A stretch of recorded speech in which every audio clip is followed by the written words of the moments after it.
Howdy, y'all. Good morning. Today is, what do we got here? August 30th, 2020. It's about 9:41 in the morning here, Mountain Time. I woke up today to read my news feed again about a lot of chaos and violence around the country, being instigated and pushed by our president.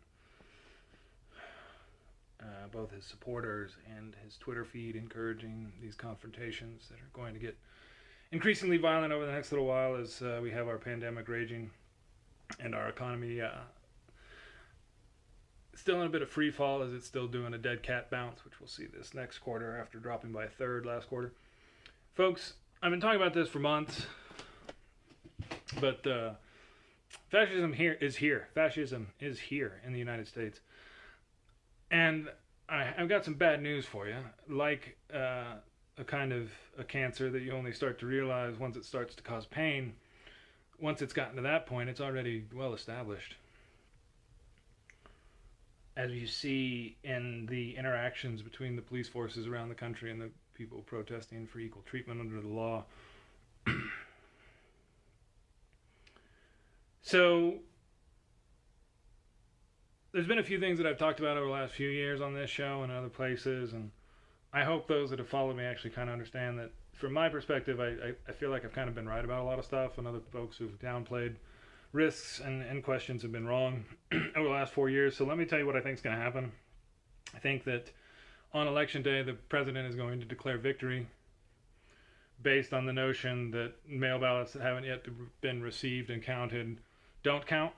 And then his attorney general is going to start to try and enforce that rule over the next few months.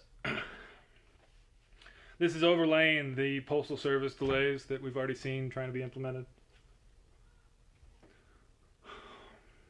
So my concern about the next 60 some odd days before the election are very, very strong and very real. It's going to be difficult to recover from this regardless. But you have to vote for Joe, and you have to do it as soon as you can, by whatever means you can, and you need to make sure that that vote was counted. That's really the only way we're going to get out of this stuff, and it's not going to spiral horribly out of control. It's going to be rough either way, but that's the one that actually gets us to escape this dystopia faster. So that's why I did the show, so I could talk about how to avoid this. We didn't. And then how to move away from it now, which is going to be hard. Like people are like, oh well, Biden should be winning by 10 and he sucks because he isn't. No, you're against a fascist cheater, and our system isn't really set up to deal with that from the inside. And this is one of the first times that we've had to, and it's failing across the board. All the places that people thought would be checks and balances are not working, and now the president is openly pardoning his compatriots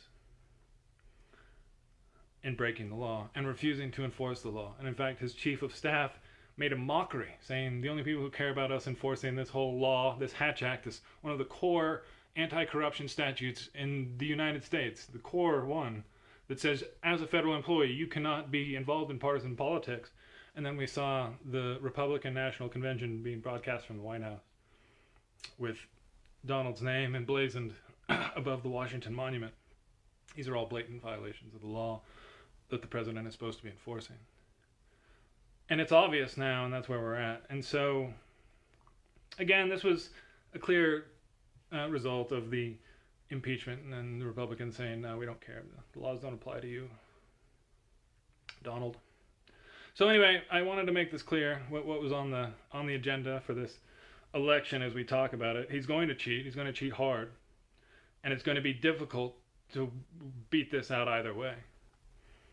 I would caution over the next little while to allow the social unrest to really influence you too much, because it's a direct result of incompetent leadership.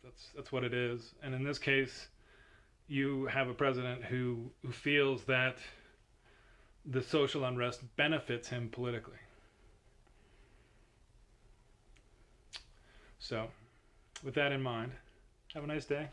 And I'll chat with you guys later with a longer show, but I wanted to cover this because I've been thinking about it a lot. But I wanted to make clear what my concern is, and that it's a real concern, and that he is not afraid to cheat, and not afraid to break the law, and not afraid to order his people to do so. It's come out now that for like the border stuff, he very clearly said, violate the law, I will pardon you. So anyway, y'all good day, and peace out. I'm going to try and enjoy it here in Colorado and do some painting on the new kids' playground. I'll show you guys some pictures later. Peace out.